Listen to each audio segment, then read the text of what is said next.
The road to World Cup glory is down to the final 8 key battles. Well, we know that these battles have been won, major obstacles overcome, and bold predictions have been shattered. Now only the contenders remain. Welcome to episode 6 of the Sports Club Fever Pitch World Cup podcast. I'm your host, Simon Preston.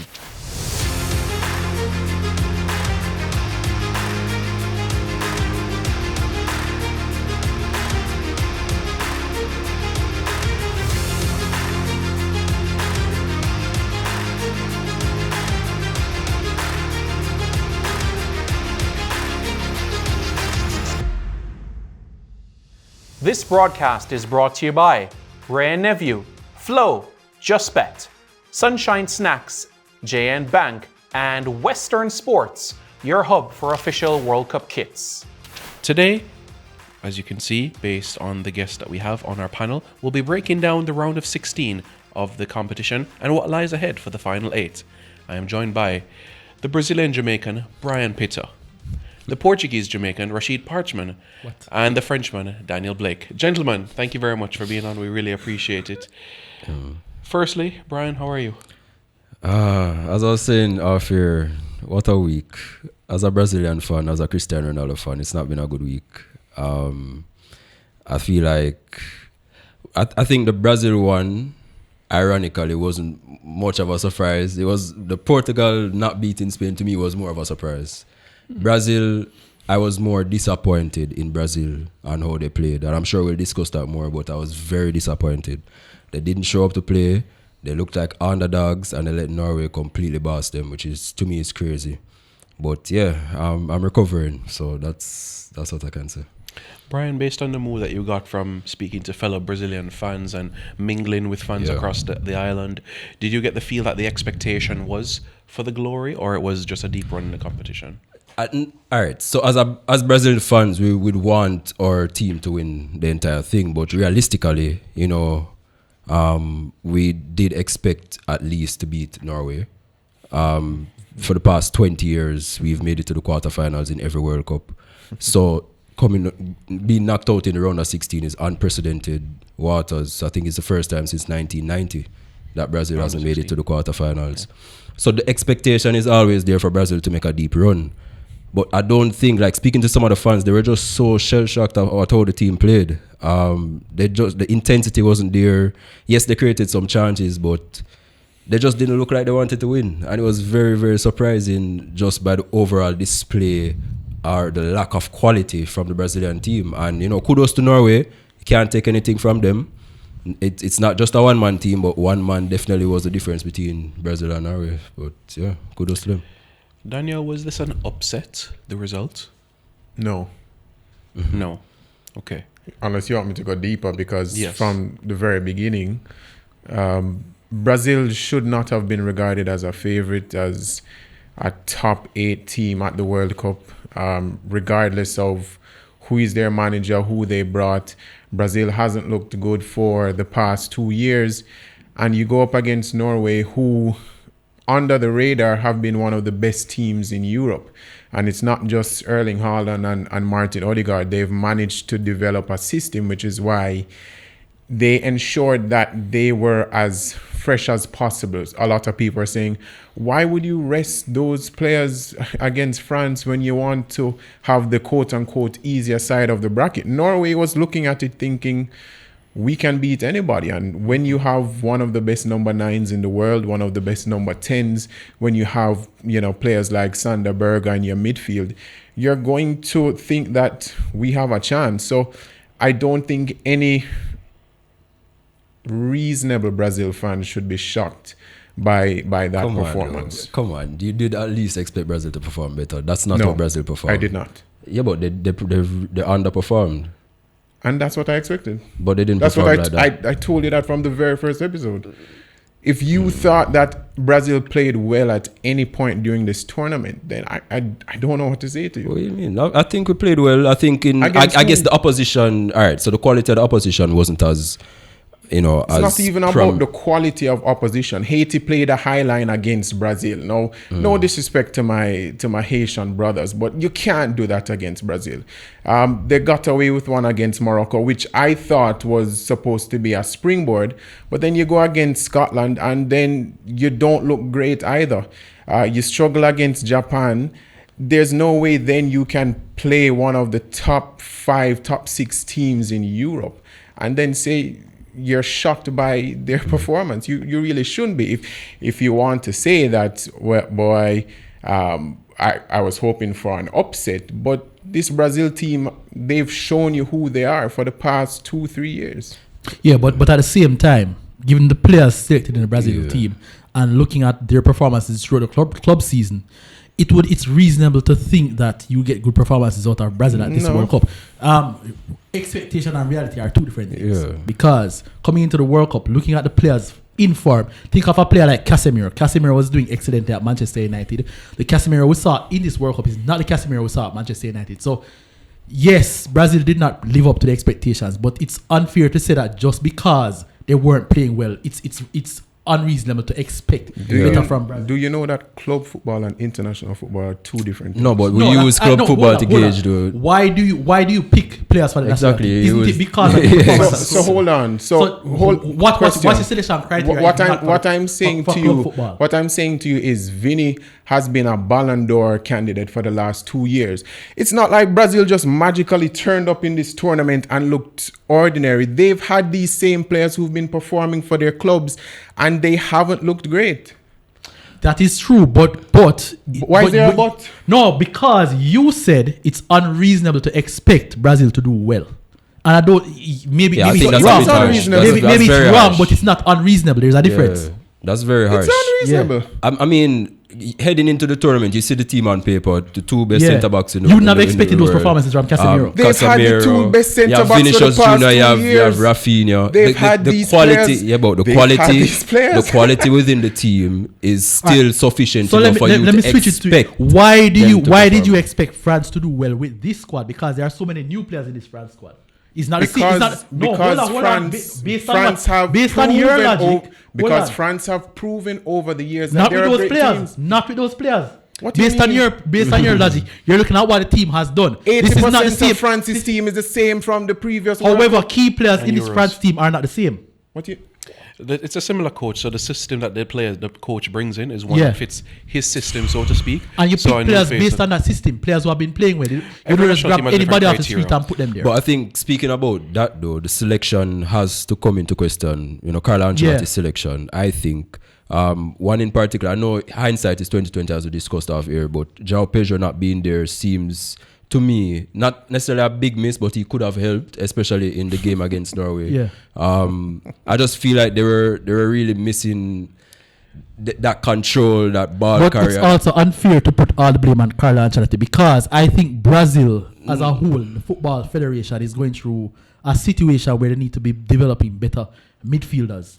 Brian, I'm sure you must have seen the qualifiers and said, wow, that's a red flag there or something. No, definitely. All right, so Brazil finished 5th in qualifying. That's not their best ever qualification. The opposite, but yeah. So we did expect, as Daniel said, coming into the tournament that, you know, we're not really supposed to expect much based on how they've been performing. But you said they'd win the tournament. However, given the quality of the players and given the fact that it is tournament football, we've seen a lot of teams coming to this tournament that weren't necessarily playing well before. Brazil won the 2002 World Cup not playing well in qualifiers.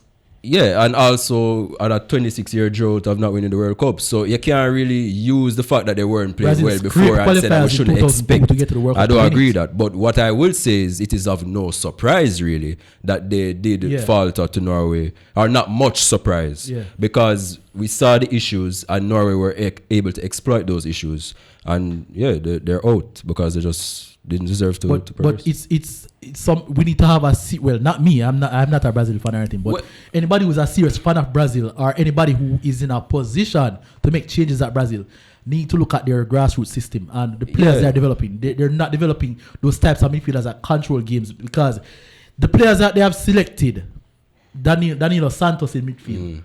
You think, all right, he's fine, but you could have done better. Look at the Brazilian teams of the past and how strong the midfields were. Even coming out of picking players from out of Brazil. They don't have that luxury anymore. And there's a crisis that they need to address. I call it a crisis that they need to address in Brazil in terms of building for the future, in terms of getting better central midfielders ready for the next World Cup. It's just so funny that you guys are now seeing all these issues when but they were always there. I mean, we're just dissecting it now, but they were always there. You two were the ones that say Brazil are going to win the World No. Cup. I was always maintaining that I was biased because I'm a Brazil supporter and I want them to win. But realistically, we know that France are the best team, so they're the favorites. So that was never in question for me.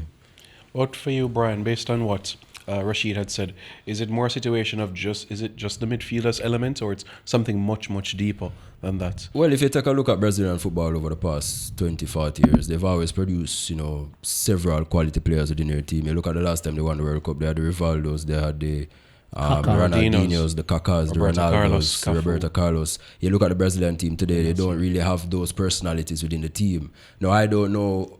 You can probably compare it to our football out here in Jamaica, where back in the days we had personalities, and now we just and not just personalities, but identities. Brazilian football has lost its identity because they're so heavily reliant on players who are playing European systems. Yes, and that was actually a quote from Cafu.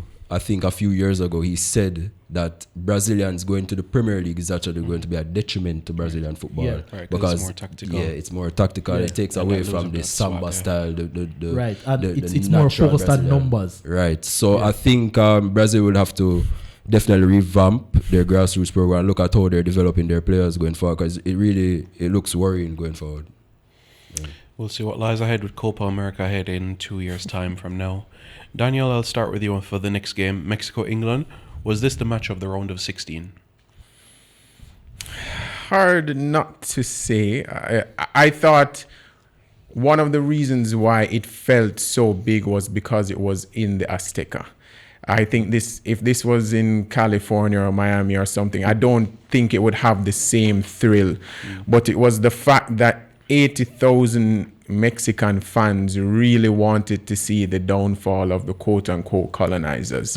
But like I've said in the past, while Harry Kane is obviously a very important player, I think England goes as far as Jude Bellingham takes them. He is a world-class player. I know he's been criticized for his things like his body language, his attitude, and so forth. But once he's on his game, England will just dominate. And even when they went down to 10 men and you saw Tuchel making those changes, he kept Bellingham there because Bellingham's defensive work rate, I don't think people talk about that enough. Even at Real Madrid, playing behind Vini and Mbappe, his goal numbers and assist numbers dropped because he was doing a lot of the dirty work.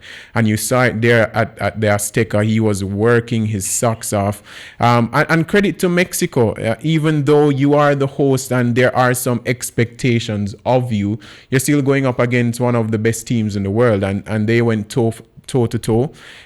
England just managed to defend well, and they're through. Rashid, for you, in terms of how the game panned out, being a match of the tournament, so much talked about before the game, as Daniel said, but how everything panned out, your thoughts? Yeah, England coming into this game had a lot of pressure on them because the lure and the mystique of the place, the atmosphere they were going to be entering, the venue they were going to be entering, and of course how they were approaching previous games. But I said I expected a different approach because this is no longer a low block team that England will be playing. So I did expect England to be a little bit freer, but I didn't expect them to do this well because I thought England didn't have to worry about low blocks anymore. I thought Mexico would have the pace of Mexico's game, backed by the 80,000 people in the Azteca, or the Mexico City Stadium as we want to call it, would have been too much for England. But no, they pulled it out the bag, and it's been England's best performance in a long time in a World Cup game I've seen. And I don't know. It's just it's great to see that England can produce these performances when their backs are against the wall. A lot of credit to Tuchel, by the way. I think it shows. Again, if we're talking about, we spoke about Carlo Ancelotti's selection, juxtapose that with Tuchel's selection. He selected these crop of players for a reason. He says they're like a family. They an emotional aspect and a mental aspect is often not really focused on a lot, but Tuchel really emphasized on that heading into this tournament because they wanted a team and not just a set of individual players. And we saw that come out in how they performed because they really looked like they wanted to make a statement. And they, I guess, as you know, Daniel and Rashid said before the match, a lot of talk was Azteca, the altitude, all of this. They wanted to show that this doesn't bother us. If you look at also his substitutions, you look at Dan Burn coming in, you wonder why are you bringing on Dan Burn? But you saw exactly why, because when he brought on Dan Burn, he cleared everything. And it's the different profile of players that he has for different situations that can happen throughout this tournament. And I just think that we need to give credit to Tuchel because a lot of questions were asked about his team selections and it's proven right. And after the red card, he didn't panic. Right. But that's also a concern. I'm glad you brought that up. The red card to Consa now leaves them without a right back, right? Because Reece James is injured. Yeah. He's still under watch, right? Yeah. And Jed Spence is not 100%. Exactly. Yeah. So I'm assuming Declan Rice would have to play right back in the next game, if that's the case. And he's on a yellow card. That could be a weak point for them against Norway. But yeah, it's just how he was able to tactically adjust to each situation. It's really impressive. Daniel, you have something to add about this? No? Perfectly ended. Okay, all right, cool. We can get over to the Iberian derby, the Spanish against the Portuguese, Daniel. Spain are through to the last 8. Ronaldo shirts are careful. You know, as expected. One thing I will say is that regardless of which team is the quote-unquote better team going into a match or into a tournament, Spain, Portugal always produces very close games. I even remember I believe, was it 2018, that 3-3 and Ronaldo scoring that free kick. So it was a very tight game. Portugal didn't produce much. Spain tried their very best. Yamal really, in my view, underperformed on that right wing. So it was a very tight game, but football is about margins. They ended up taking that quick free kick. Merino being very, very sharp as an Arsenal player. And just scored that goal. It's a little disappointing that, Ronaldo's career had to end in that fashion. But who says it's ended? International one. But he said he's not retiring it. That World Cup career is over. He said it's last. Yeah, he said it was his last. Yeah, so unless he's waiting for his son in 4 years' time. But I mean, listen, as a Ronaldo fan, and as somebody who wanted to see Portugal win, that game was very disappointing. And really, it wasn't anything. That is what I wasn't surprised about, because they didn't create much chances in the attack. They weren't. It's the same problems we've seen throughout the tournament. You have players like Vitinha, João Neves, and Bruno Fernandes, supposed to be the best midfield in the tournament. Not much progressive passing, not much line breaking passing. Can't find the attackers, can't find the wingers. Not much crossing into the box. So, and Mourinho said a quote before the game, and he said, when you have that much quality players and they're not performing, you stop looking at the players and you look at the manager. And Bernardo Silva, you didn't mention him too. I thought he was underwhelming this World Cup. Yeah, all of them were very underwhelming. So it was no surprise that Spain were able to find that quality in the final third and just win the game. Rashid, no more host nations are left in the competition. The last one, of course, would have been the United States. Yeah. Your thoughts against the Belgian team? Where do I even begin? Let me say this first of all. It's ironic that Donald Trump imposed himself in this fixture to try to help the US, and he turned out to be a hindrance, because I thought and I credited Brian for it in the last episode. I said the US have been playing well. I had to give them credit for playing well. And I thought Belgium have been awful. Even though they got through against Senegal, I thought even in that game they won, they were awful. And had there been no talk of this red card for Balogun or anything, I thought US would have beaten Belgium. But Mr. Trump's interference fired up Belgium so much, it blitzed the US. This match, this whole circus surrounding this match is everything to do with why I say this is not my favorite World Cup. And it has to do with political interference outside. It has to do with FIFA not acting in the way they should. It has to do with questions being asked of FIFA. FIFA bringing their own game into disrepute. And this is a perfect opportunity to see now everything that is wrong with modern football. This one game, but USA looked, I don't know, they just looked like the USA I expected coming into the World Cup, and Belgium. I don't know.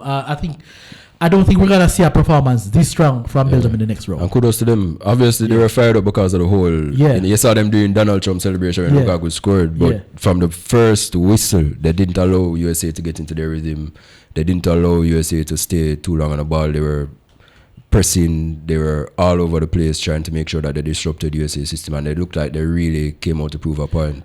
And we have to credit Rudy Garcia too, because he made tough changes. He dropped Kevin De Bruyne. And Doku was on the bench as well. So that is without them. It's the same thing you did in the last match against Senegal as well. He took off De Bruyne and another attacker, and they won. They scored 3 goals. Yeah. So credit to Rudy Garcia for real. Daniel, we did have 3 CONCACAF teams in a round of 16. Is that something worthy of commendation, though? 3 of the 6 CONCACAF teams in a round of 16 of the World Cup. US, Canada, Mexico. The 3 hosts. I mean, seeing where CONCACAF is coming from, I would have to say yes. And although a lot of people won't agree with me, making the round of 16 is harder because just 48 teams. So to me, it's a bigger achievement than previous World Cups. But I think what it says is that there's still a lot of work to do. You look at USA against Belgium, as much as people can say, well, Belgium didn't look good. You can't make the knockout stage and not look good. But there are levels to it. As much as Belgium may not look like the quote-unquote golden generation, they're still a very good team. And USA, in terms of quality all round, yes, we look at Pulisic and McKinney and Balogun, but Belgium have quality all around. You look at Mexico, even though they pushed England to the limit, they still have some work to do there. And obviously we saw the flaws with Canada as well. So I think CONCACAF got a very good reality. A good reality check. I think development needs to be the next step for a lot of these teams. They have a lot of young players. Maybe if 1 or 2 of their star players were fitter, maybe they would have said, well, we'd have gone further. But I think the 3 host nations should leave the tournament thinking, all right, we have to step our levels up and not be satisfied with just making the round of 16. All right, so let's now move on to the defending champions who took on one of the African teams that were left in the competition, Egypt. Rashid, I'll start with you. Champions show their mettle, don't they? Yeah, they did, and this is how they won the last World Cup, because they had to grind and go to extra time and fight hard to grind. I remember back in 2022 they had a tough game against Australia, followed up by a tough game against the Dutch. Right. And this campaign is looking pretty similar, but you have the same faces, the same Rodrigo de Paul's, Alexis McAllister, and of course you can't forget about Lionel Messi. So Argentina is a team that's building on experience, and they always back themselves in spite of what the scoreline might look like. But Egypt have to feel, I wouldn't say hard done by, but I think they have to be proud of the performance, because to lead 2-0 in a game, it's no easy feat. It could have probably been more, but that was a foul. I think it's. I'm not joining the bandwagon that there's this whole campaign. A referee said it wasn't a referee. I don't remember the name, but he said stepping on someone's foot isn't necessarily a foul. Yeah. But I can understand why. Yeah, I can see the logic in giving a foul for that, yeah. and I thought. Even the pull on who was it in the box before they got so the foul, there was a foul, alleged foul on Salah. And Salah, there was another Egypt attacker who I think was dragged back by either Otamendi or Molina. Very, very, very soft. It was soft. Yeah, and he fell. I can see arguments on both sides. Yeah. If I were a referee, I wouldn't be giving it. Yeah, it kind of listen. I am a certified Argentina hater. I made no apologies for it. I was really upset when they came back. Yeah. But you have to give them credit. Listen, if I was an Argentina fan watching that match, that to me was probably right up there probably a little bit below the final, 2022 final. Like how they came back, the mentality that they showed, and just getting the victory. You know, honestly, when the score went to 2-1, I was like, you know, this means Argentina going to win. No, yeah, it just felt like it. Naturally. I do think though that there are a lot of favorable calls that are that do not go their way from referees. A lot of calls. You mean that go their way? That go their way. Yeah. Sorry. I do think that, but I don't think those calls influence the outcome of the game against Egypt. And you see, you see, because of what transpired with the USA and Belgium, now people have the right to question these calls, because FIFA brought their game into disrepute, and now they've opened the door for people to question every single thing they do. Interesting times ahead as we prepare for the quarterfinals. So, folks, what I'm going to do, we basically at this point now, I wanted each of you to tell me which quarterfinal you're looking forward to the most. So, a reminder: France, Morocco, Spain, of course, against Belgium, England, Norway, and Argentina, Switzerland. Brian, I'll start with you. Which one of the four are you looking forward to the most? Well, France, Morocco is, to me, the game of the round, but I am looking forward to England, Norway. I'm interested to see if I want Norway to prove if they're actually that team. They beat Brazil, good. Kudos to them. But now they have a tougher test in England, a really tough test too. So funny. Why you say I'm so funny? Norway is, to me, not that impressive of a team.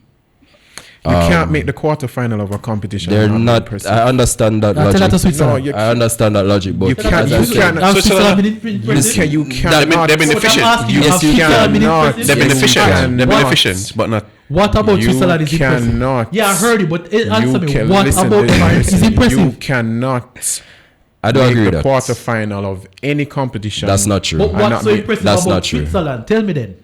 Switzerland's defensive structure, one of the best. Their midfield, how they operate, their pressing game. Just because it doesn't look good to your eyes, it works. But it's not impressive to you. But how can you say that a team that makes a quarterfinal is not impressive? All right, so let me rephrase it then. So Norway are capable of being beaten. They're not everybody's capable of being beaten. But they're not a team that you look at and you're scared or you don't want to go up against them. They're a team filled with individual talents throughout, but I don't think that they have been that impressive to get where they are. They're not on the level where you look at France and say, who's going to stop France? You don't look at Norway and think, who's going to stop Norway? So I am interested to see how they will fare up against that English team. And England, to me, it's a close game. Yeah, it's a close game. So that, to me, is the match to look out for.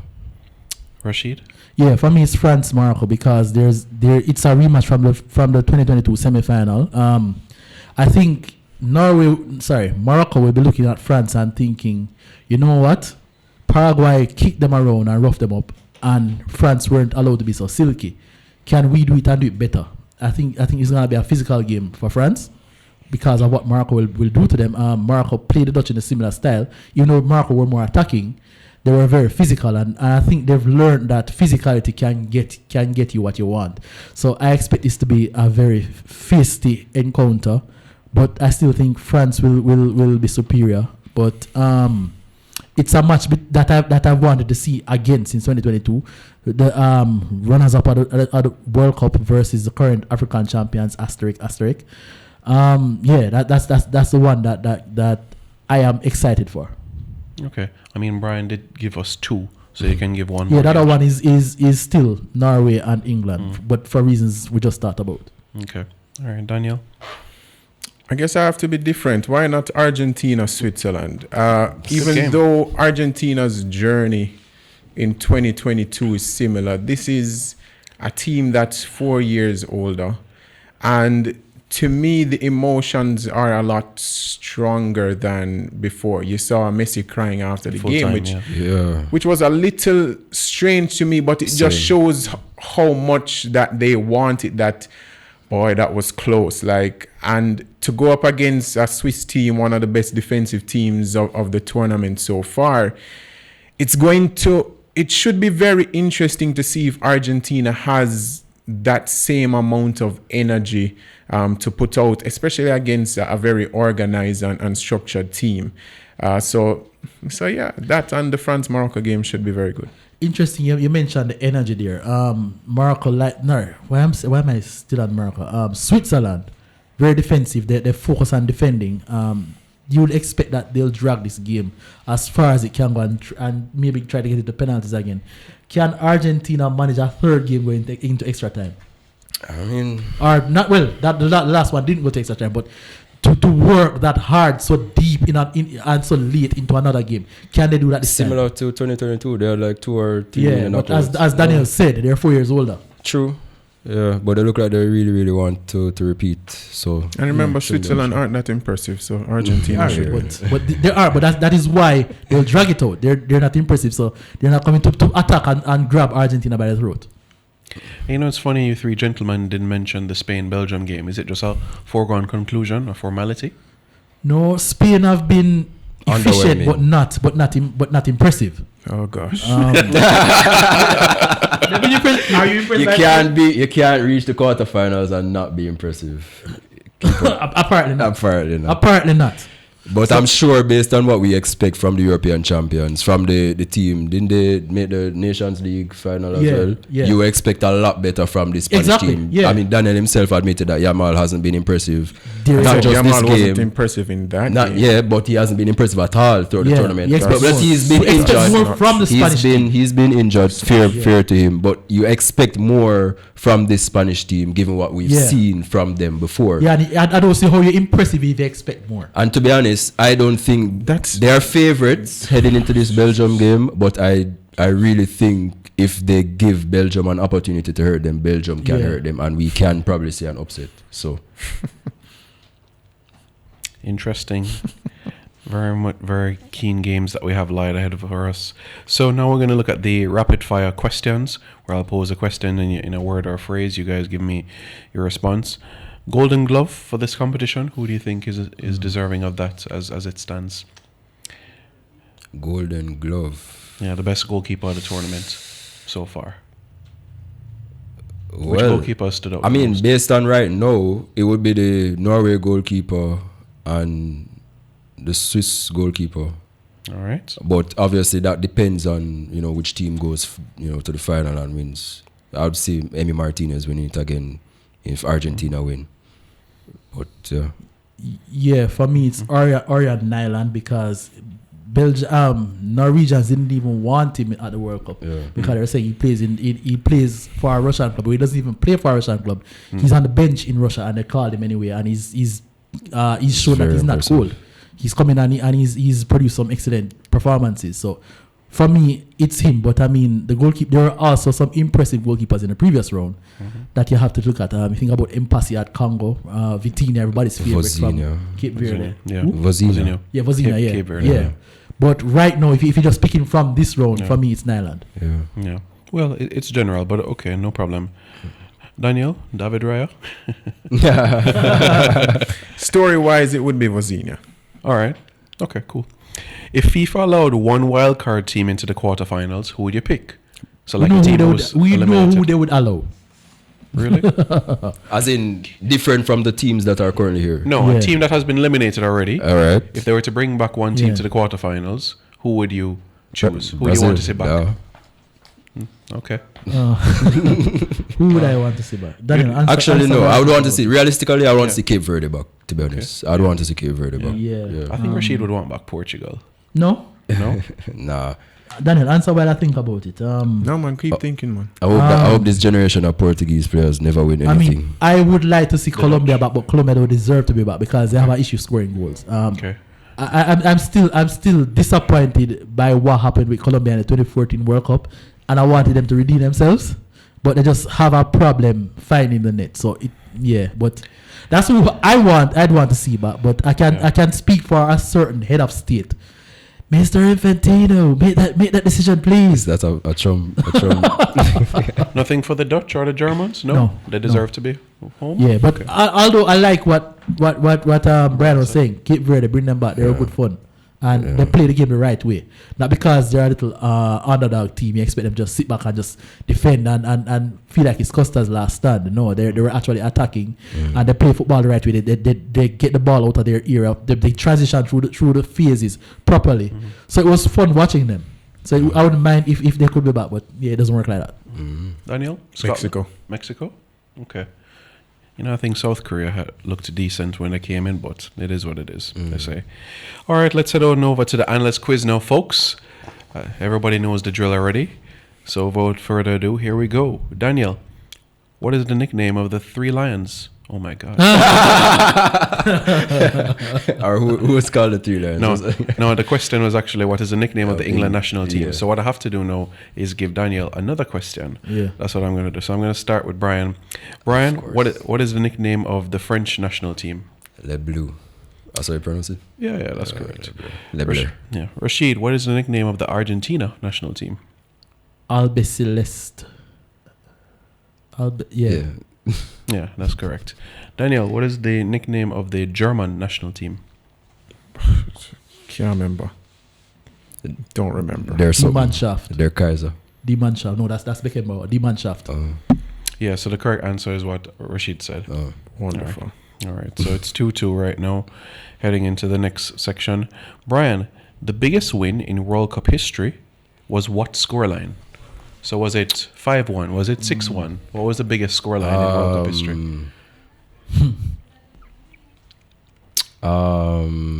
What was the score in that game? It was between Don't tell me the teams. Don't tell me the teams? I'm probably telling the World Cup. All right, it was before all of us here were born. Even our producer. Yeah, so it's definitely not the 7-1. No. And that's 8 goals, so it's definitely more than 8 goals. Indeed. I would say, I don't know, 9-1? Close. 10-1. 10-1. I was going to say 10. Yeah. I was going to say 10, Yeah. Yeah. Hungary beat El Salvador 10-1 in 82. Oh, wow. Yeah. Big win. Rashid, the biggest win in a World Cup qualifier, what was the score? 32-0 American Samoa. Australia beat American Samoa 32-0. Close. 31. 31. That was recently. 2001. 2002. 2001? Yeah. Oh, two qualifiers, but yeah. Yeah. Yeah, 31-0. That's the record to this day. So close. 31? Yeah. Wow, that's Yeah. crazy. Yeah, I remember the game. That's Yeah. crazy. And one guy scored 14 goals in that Yeah. game. That's crazy. So, his goal per game ratio is good. Yeah. Yeah, it was really good. Can't believe I said 32 instead of 31. Daniel, Jamaica's biggest win in football. What was the score? Oh. You were probably 10 years old at the time. Yeah. So that was what? 2010? No. Yes, I am. Happened at Trelawney, didn't it? No. Oh, not that game. Stadium. Yeah. I mean, Luton Shelton Yeah. scored 4 in his debut in that game. Oh, is the second leg then? No, yeah, I think you're thinking Bahamas World Cup qualifier, Yeah. but this was a Caribbean Cup game in 2004. What are we talking World Cup qualifiers? No, Jamaica's biggest win in football generally. Okay, I was thinking qualifiers. Yeah, Okay. no problem. But it's good that you differentiated, so Daniel is aware. 9-0? Close, yeah, 12-0. 12. Jamaica 12, Wow. St. Martin 0. Oh, Actually, man. Just missed it. Back when you were good. It is what it is. All right, we press on now. Rashid, Yeah. former Spanish footballer Diego Costa, where was he born? Brazil. That's so easy. Yeah, that's true. He was correct.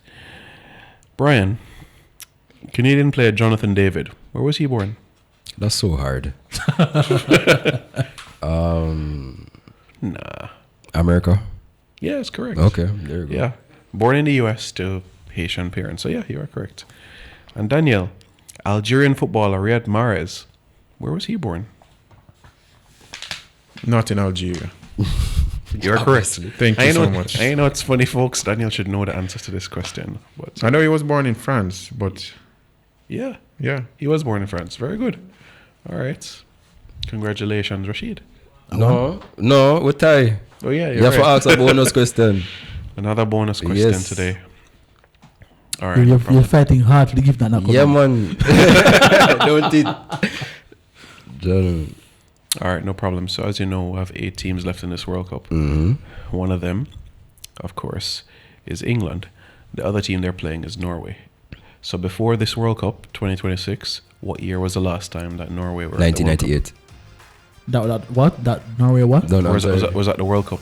Oh, Don't win already. 98, yeah. Yeah. But Yeah, he did answer before the question was asked. So What? I'm going to have to give Brian. Oh, okay. Good. Yeah. Good. So back that's a false start. I didn't win. No. You can answer before the question finish. That's fine. Yeah, that's fine. Congrats again, Brian. Yeah, man. Our producer now has 3 prizes for you. Yep. I'm glad we're counting. Thank you. Yeah. And yeah, she has 2 for Rashid and 1 Yeah. for... And one for Trish. No, 1 for Daniel. But yeah, 1 for Oh, Trish. yeah. Yeah. So a lot of prizes to come, right? Good. So folks, thanks very much. That's it. That's it here on the Sports Club podcast. Thank you so much for tuning in. Enjoy the football, and remember, in the World Cup, one moment can change everything. We'll see you after the quarterfinals.